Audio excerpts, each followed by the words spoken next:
Hello दोस्तों, आज का इंग्लिश वर्ड है angel.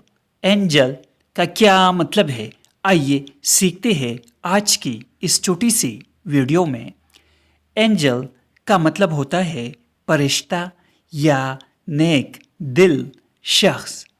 In English, it means a spiritual being or a kind person.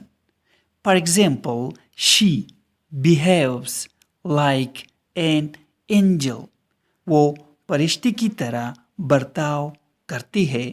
Behave means बर्ताव या सलूक। The children believe in angels. इसका मतलब है बच्चे फरिश्तों पर यकीन रखते हैं।